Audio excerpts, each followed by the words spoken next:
Bueno, aquí tengo un plátano que, como podéis ver, es un plátano gluten free, que no lleva lactosa y hasta el envase es ecosostenible, ¿no? Parece una tontería, pero vivimos en una realidad donde esto ya hay que decirlo. Para un poco esto, quien no conozcáis a Juan Revenga, poco hay que presentarle, unos nutricionistas más importantes de este país, divulgador, y yo solamente quiero presentarle con una frase muy corta, que es dato mata relato.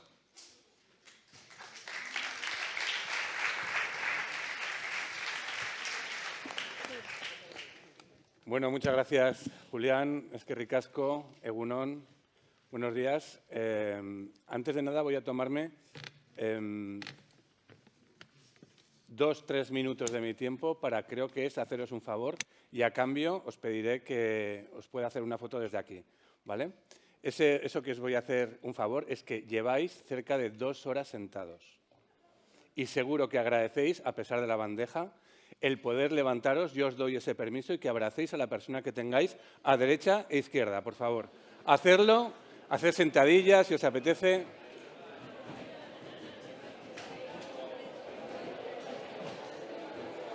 Julián. Julián. Si no, ¿yo con quién me abrazo?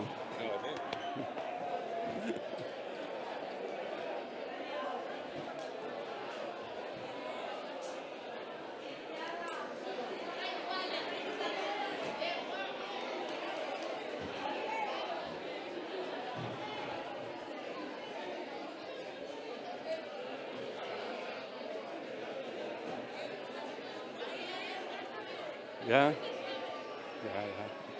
Ya lo sé, ya.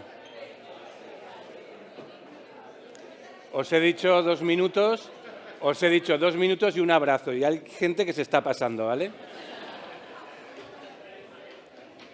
Ahora, eso sí, bueno, tampoco os sentéis o tengáis muchas ganas de sentaros, que os voy a hacer esa foto que os he dicho. Joder, los focos, macho. ¿Podéis bajar un poco la luz? Que es que si no, no... Es que es luego para decirle a mi mujer que estaba en el básquet, en el auditorio, y es que esto flipa mogollón. Bajad más porque es que es imposible. Ah, ahí, genial, genial. Muchas gracias. Bueno, pues voy a empezar, como empiezo siempre todas mis intervenciones, con una declaración de conflicto de interés. Como bien sabéis, de este plátano que ha sacado Julián hay que decir pues, que es gluten free, que es sin lactosa, que es en base ecosostenible y que además tiene pocas proteínas, que supone una sobrecarga de carbohidratos, que para las personas con diabetes les puede causar, o eso dicen muchos, que en realidad es que no. Al final, en todas estas cuestiones de la nutrición hay unos altísimos intereses económicos, ¿no? Por eso yo siempre comienzo con esta diapositiva para que sepáis si mi mensaje puede estar condicionado por quien me ha patrocinado en alguna ocasión o por quien me patrocina en la actualidad. Bueno, pues tenéis ahí en juanrevenga.com, en donde están relacionados todos mis posibles conflictos de interés. Siguiente, después de la declaración de conflictos de interés, viene el descargo de responsabilidad o lo que se dice el disclaimer, ¿no? Una persona de la que no voy a revelar su identidad me dijo hace unos años que los nutricionistas somos los nuevos curas. Que somos los nuevos curas porque nos dedicamos precisamente a fiscalizar qué es lo que hace la gente, a echarles las broncas, a ponerles penitencias en forma de dieta, etcétera, etcétera. Y que eso al mismo tiempo genera tanto un poco de rechazo como un poco de miedo también, ¿no? Entonces, yo en este mundo de la gastronomía, de la alta gastronomía, como es este marco de aquí en el Basque, pues me siento un auténtico privilegiado porque he unido algo que siempre me ha hecho muchísima ilusión, que es precisamente el rigor científico, el dato al que apelaba Julián, y el disfrute. Entonces, bueno, yo desde luego no me considero un nuevo cura, creo que he sabido aunar de alguna forma en mi día a día y en mi labor divulgadora precisamente estas dos vertientes. Es un auténtico placer estar ayer disfrutando en la Sociedad Gazteluide y la semana que viene estar en el Instituto Carlos III de la Salud hablándoles a médicos sobre determinadas cuestiones más o menos técnicas y científicas, ¿no? Con lo cual, bueno, ya está dicho, no creo ser un dietista nutricionista al uso, pero bueno. Dicho esto, voy a empezar con una frase que unas veces se le atribuye a John Steinbeck y otras veces se le atribuye a Mark Twain. En el mundo anglosajón casi siempre es John Steinbeck y aquí en España, no sé por qué, también se le atribuye a Mark Twain, que dice, que ha sido durante mucho tiempo el lema de mi blog, el hombre es el único animal que come sin tener hambre, que bebe sin tener sed, y esta es la parte importante y la que más nos jode o me jode a mí como nutricionista, la que habla sin tener nada que decir. Esto es de John Steinbeck con Mark Twain. Yo todavía no lo he aclarado y lo he buscado, en serio, no me lo he aclarado. Lo siguiente es de mis hijas, de Adriana y de Carolina. Una es la ideóloga y la otra la pintora. Y es esto. El hombre, además de todo ello, es el único animal al que hay que decirle cómo tiene que comer. No sé si os habéis dado cuenta que bueno, imagino que sí, la presentación tiene por título Desalfabetización alimentaria. En el sentido de que en un momento dado nosotros sabíamos qué hacer o cómo hacer y ha llegado un momento en el que lo hemos perdido y tenemos que salir pedir auxilio y socorro a las redes sociales, a los medios de comunicación, para sentirnos de alguna forma seguros si lo que estamos haciendo lo estamos haciendo bien o si no sabemos cómo hacerlo y nos ofrecen una nueva solución o forma de comer, ¿no?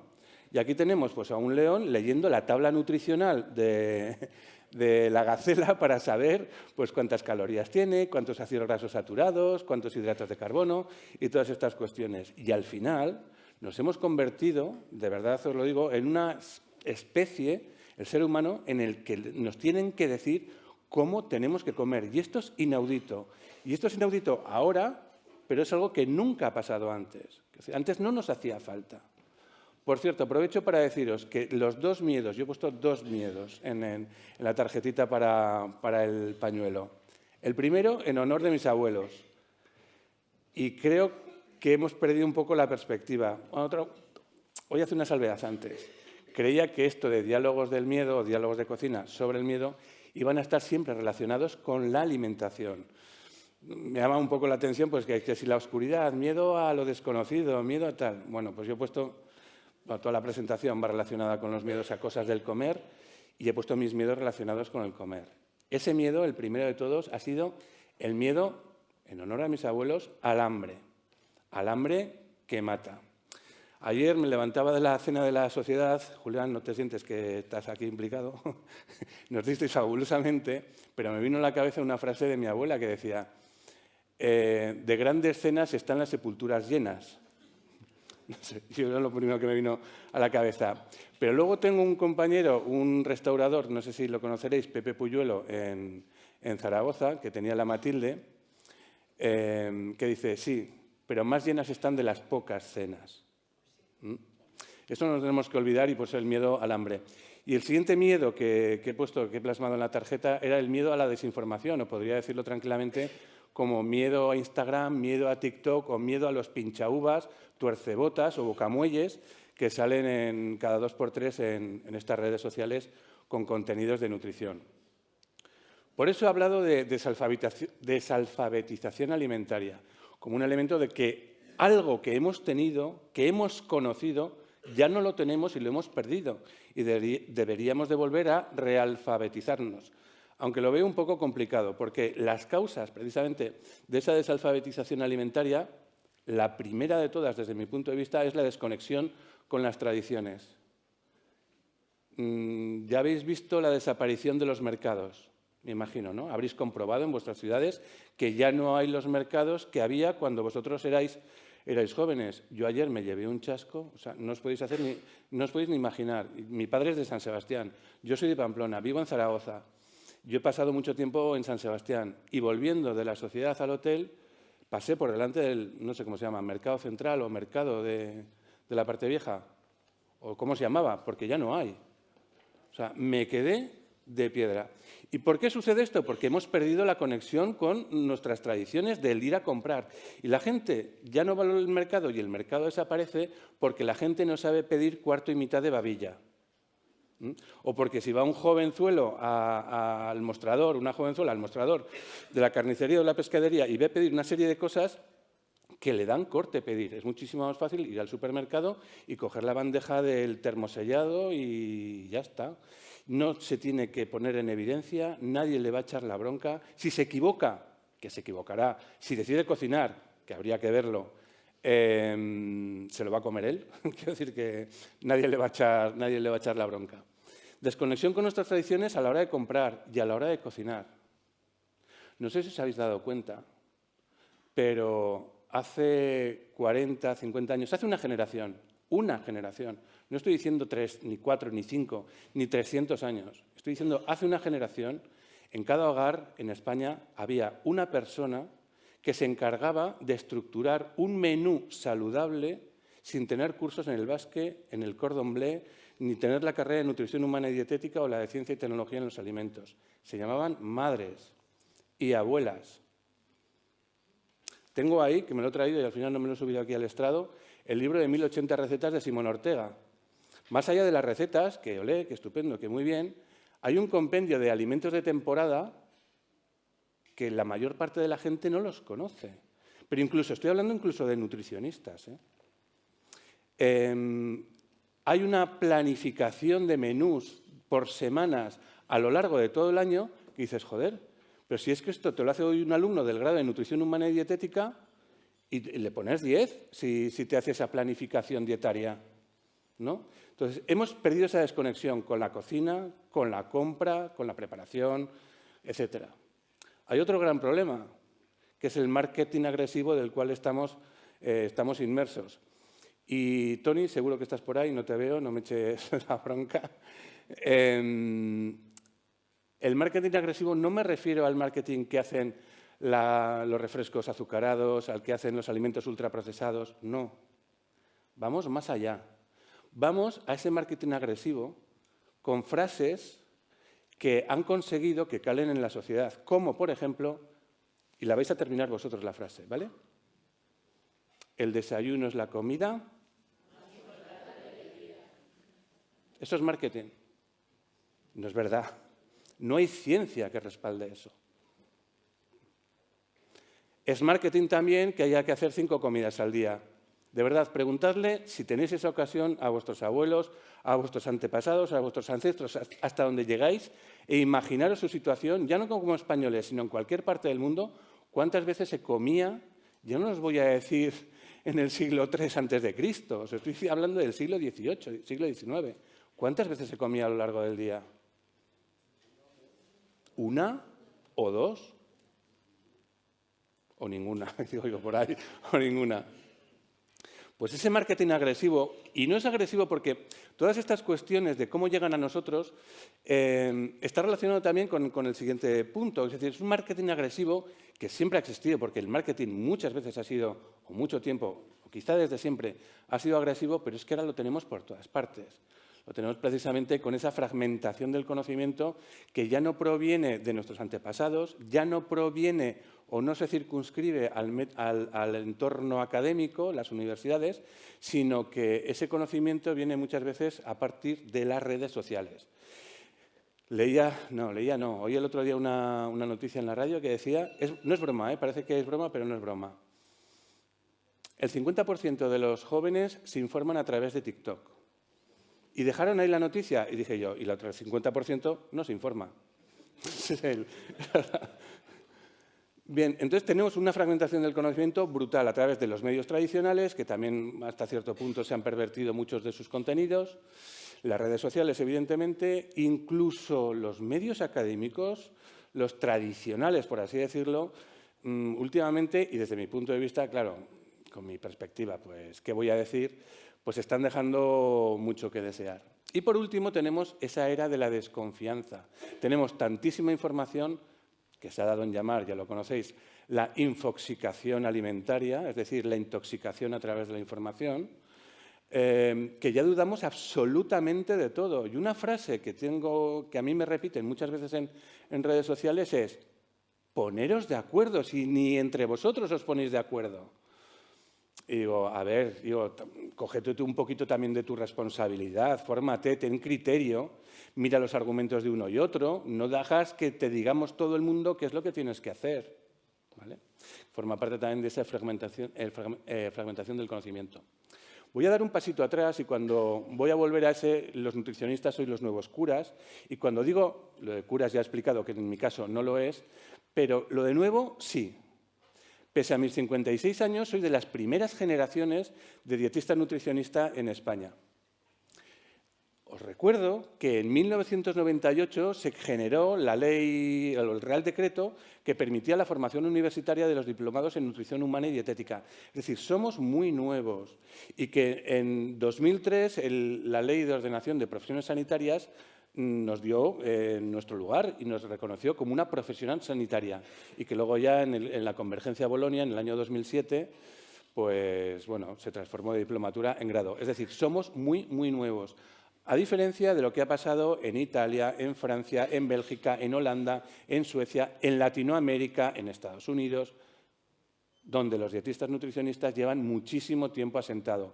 Y no creáis que termina siendo bueno, precisamente porque durante 10 años en España, lo que yo considero, durante 10 años, yo viví una especie de era dorada o década dorada del 2005 al 2015, en el que las nuevas juventudes, vamos a llamarlo así, de los dietistas nutricionistas o las nuevas generaciones de dietistas nutricionistas, joder, sí que teníamos una cierta uniformidad, teníamos un cierto rigor, un cierto criterio, y vamos, entre comillas, todos a una.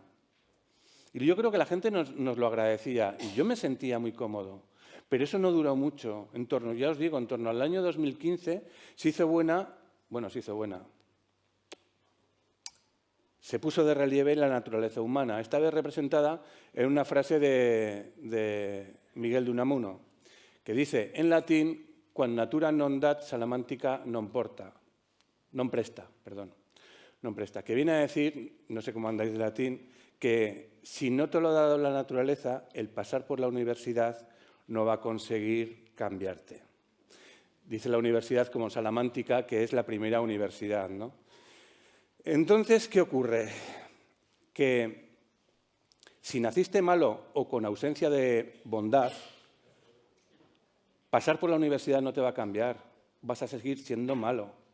Un malo con estudios, además, es más peligroso. Es más, en realidad, a esta parte no hacía referencia a Miguel de Unamuno. Miguel de Unamuno hacía referencia a esta otra parte, en la que decía que si eres tonto, vas a seguir tonto, aunque seas tonto con título. ¿Vale? Y en cualquier cosa, ya sea por malicia o por estulticia, y lo digo yo, al final pues termina habiendo una serie de perfiles o de personajes en las redes sociales pues que en esa mezcla muchas veces de estulticia o de malicia pues que están haciendo muchísimos estragos y generando muchísimo miedo entre la población general. En base precisamente, me parece que lo decía Paco, en base muchas veces al desconocimiento que genera mucho miedo. ¿Miedo a qué?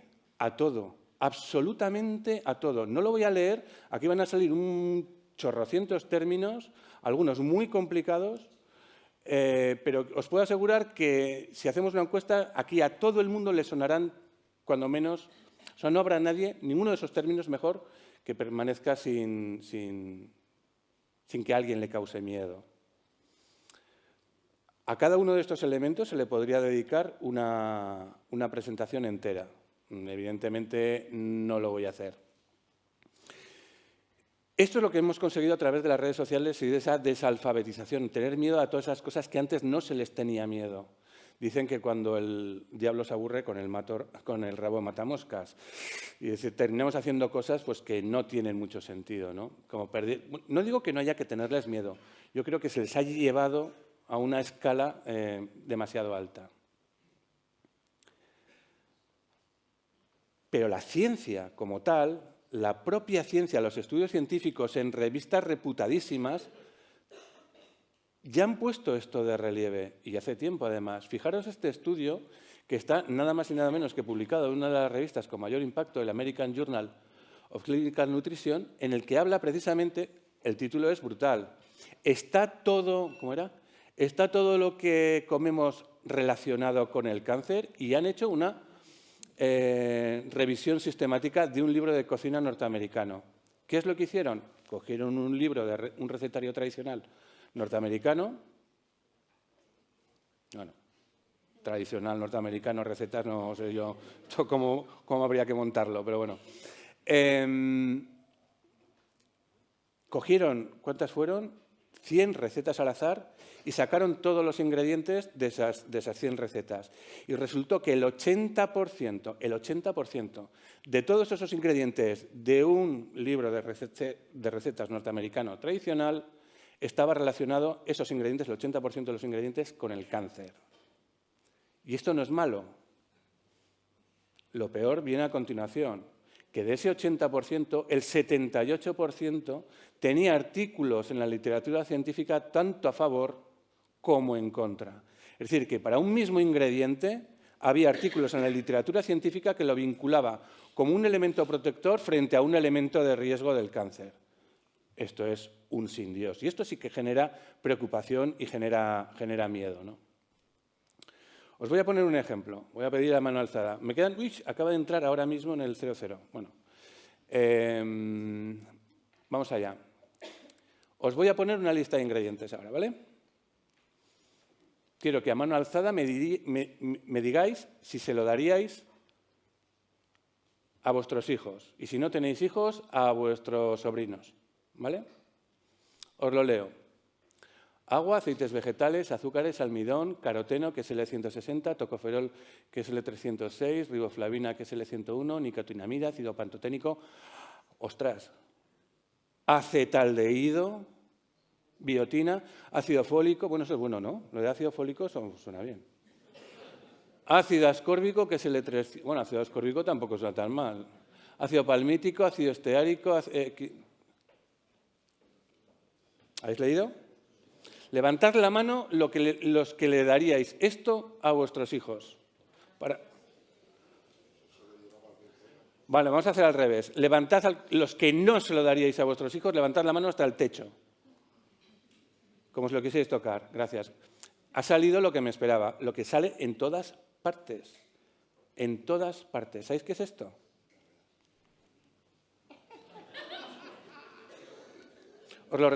¿Queréis repasarlo? Agua, aceites vegetales, azúcares, ¿no? Claro, la fructosa, la glucosa, almidón, caroteno. Caroteno es la vitamina A, que además es un colorante y por eso lleva el código, la matrícula europea E100, como colorante, son los cientos, E106 tocoferol, que es el E300, con los antioxidantes, llevan el E300 lo que sea, y es la vitamina E, el tocoferol. Riboflavina es el E100, otro colorante, es la vitamina B, ¿cuál le digo? Riboflavina, la vitamina B2, ¿vale? Nicotinamida, ácido pantoténico, la vitamina B5, acetaldehído. Esto es lo que mosquea mucho, porque esto es una sustancia eminentemente tóxica y está en las manzanas. Y es más, y a través de estos azúcares y de este almidón, nosotros en nuestro metabolismo vamos a fabricar más acetaldehído, el metabolito del alcohol, ese que es tan cancerígeno y tan malo. Está en las manzanas y nosotros, comiendo manzanas, fabricamos más. Os he metido miedo, no quería, por cierto, no quería meteros miedo. Pero quiero que nos desestresemos un poquito, por favor, con esto de la alimentación, me encantaría. Por eso mis miedos eran al hambre y a la desinformación. Un último ejemplo, más de andar por casa, es el último ejemplo, no hay más. Imaginaros que una persona, no le estoy poniendo todavía edad, ni sexo, ni generación, ni década, va al supermercado o le dicen que está delante de un alimento, un producto, que es el único que aporta el 50% de la cantidad diaria recomendada de hierro. ¿Se lo daríais a vuestros hijos? Ahora ya, claro. ¿Quién levanta la mano? Sí, tiene trampa, tiene trampa. ¿Sabéis qué alimento es este? Uno que no existía en tiempos de mi abuela y que mi abuela no hacía falta que le dijeras que tuviera el 50% de la cantidad diaria recomendada de hierro, que te diría, eso es una mierda. Y además con un aval de una sociedad científica, teóricamente, digo, teóricamente científica. Y aquí está. Y esto es culpa de la desinformación. Me despido. Esa de la derecha es mi hermana Elena, 3 años menos que yo, que tendría 9 años, con lo cual yo en esa foto tendría unos 12. Y esta señora de aquí es mi madre. ¿Qué teníamos miedo? Que nos encontraran, bueno, era un paripé porque si no, no nos harían la foto, que nos estábamos comiendo langosta en un restaurante. Esto no lo había hecho mi madre, ¿no? Ese es el miedo que teníamos, a que nos cazaran. Y no existían ni entonces ni en nosotros, es decir, ni entonces en nuestro entorno, población, sociedad, llamarla en aquellos años 80, no existía el miedo que actualmente tenemos a cuestiones alimentarias. Y, sin embargo, hoy conocemos mucho más. No es normal. Esta fotografía y ese contexto al que me refiero en un post que le gustó mucho a mi madre, ya fallecía en el año 2020, y que yo disfruté mucho leyéndolo, que se llama ¿Qué hay para comer, mamá? Nada más. Muchísimas gracias por su atención.